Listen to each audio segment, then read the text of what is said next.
Hello friends, welcome to my YouTube channel CAD arcade में welcome करते हैं आपको। I hope you are doing well. घर बनाने के लिए बहुत ही इम्पोर्टेंट मरला, जो मैं समझता हूँ सबसे इम्पोर्टेंट मरला होता है, प्लॉट लेने से भी ज़्यादा इम्पोर्टेंट मरला होता है घर का नक्शा। हाउस प्लानिंग बहुत ही इम्पोर्टेंट होती है, बहुत मैटर करती है आपके घर के जो वैल्यू है उसको डबल करने के लिए। हाउस प्लानिंग बहुत ही इम्पोर्टेंट होती है और किसी भी आर्किटेक्ट को सेलेक्ट करने से पहले आपने उससे की पहली जो बिल्डिंग्स हैं वो देख लेनी है आपने कि उसने किस टाइप्स के घर बनाए हैं। या अगर आप ये नहीं करना चाहते तो सोसाइटी में जब आप निकलते हैं तो किसी से पूछ लें कि कौन सा अच्छा आर्किटेक्ट है, हमने घर बनवाना है, क्योंकि आप एक बहुत बड़ी इन्वेस्टमेंट करने जा रहे हैं। ठीक है, एक घर बनाने के लिए ज़िंदगियां गुजर जाती हैं, इतनी बड़ी इन्वेस्टमेंट होती है, प्लॉट लेना है, उस पर डबल स्टोरी घर बनाना है, बहुत बड़ी इन्वेस्टमेंट चाहिए।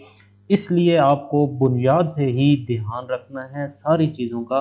सबसे इम्पोर्टेंट है नक्शा। ये आप माइंड में डाल लें कि जब भी कहीं भी आपने कहीं काम शुरू करना है, हाउस प्लान के बगैर आप किसी से कोई डिस्कस ना करें। सबसे पहले एक अच्छा आर्किटेक्ट ढूंढें जो आपके घर की प्लानिंग के बारे में आपको अच्छा मशवरा दे। ठीक हो गया जी। ये अगर आपने बंदा सही सेलेक्ट कर लिया तो मैं आपको गारंटी करता हूँ कि आपने जो इन्वेस्टमेंट करनी है वो 100% आपकी प्रॉफिटेबल होगी।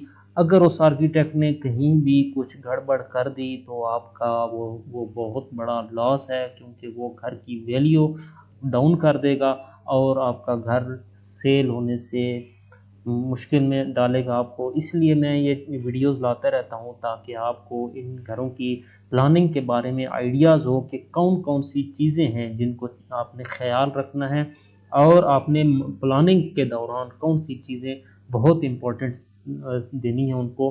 तो ये मेरा एक चैनल जो कि हाउस के रिलेटेड है, घरों की प्लानिंग इस पे डिस्कस होती है। मेरे इस चैनल को लाजमी सब्सक्राइब कीजिएगा, इंफॉर्मेटिव वीडियो मिलेंगी आपको इस पे। ठीक हो गया जी।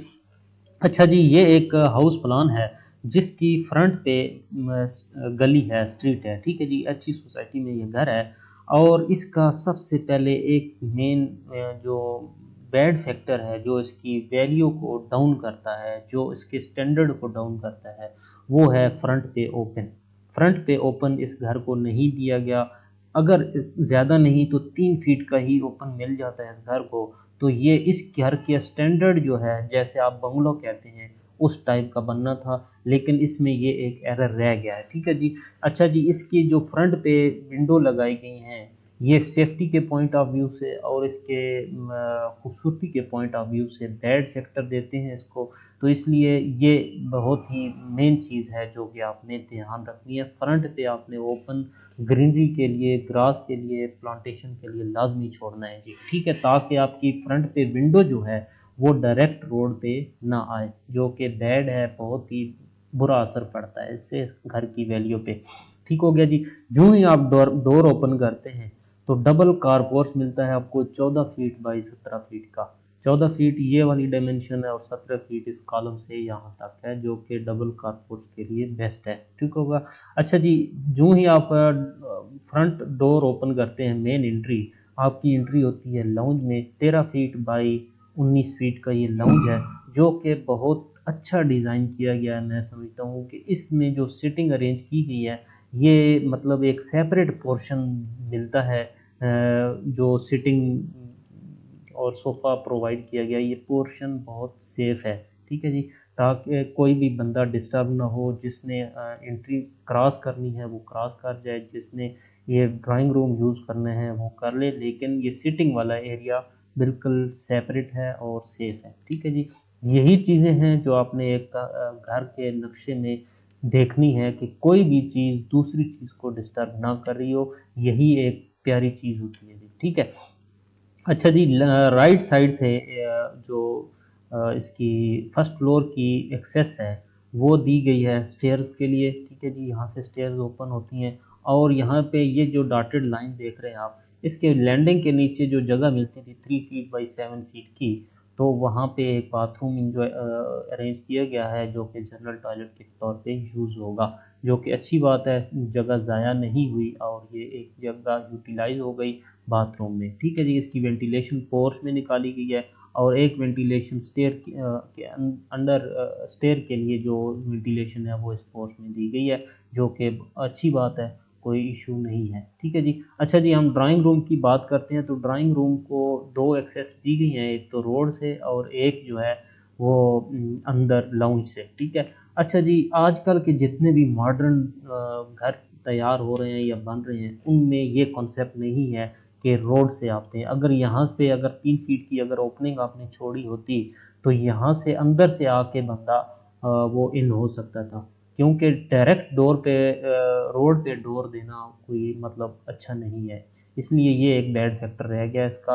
बाकी ड्राइंग रूम इसका अच्छा है, 12 बाई 15 फीट का सिटिंग अरेंज की गई है वेंटिलेशन के लिए। जैसे मैंने आपको पहले बताया कि वेंटिलेशन इसकी सही अरेंज नहीं है, तो ये चीज़ आपने देख लेनी है। ठीक है जी। अच्छा जी, एक बेडरूम डिज़ाइन किया गया है, 12 बाई 12 का किड्स बेड है। ठीक है जी, इसमें डबल बेड लगाया गया है, सिटिंग अरेंज की गई है, इसकी वेंटिलेशन जो है लॉन में छोड़ी गई है, जो कि चल जाएगी, कोई इशू नहीं है।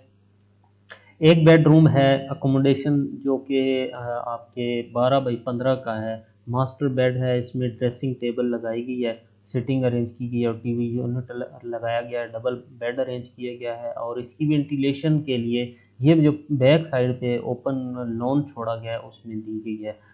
और इसके साथ एक बाथरूम है जिसका साइज़ है 4 बाई 9 का। ठीक है जी, इसको पार्ट्स में डिवाइड किया गया है, जैसे शावर आपने लैदा से ग्लास वॉल लगा के सेपरेट, ये भी एक आजकल का ट्रेंड है, बहुत ही प्यारा लगता है।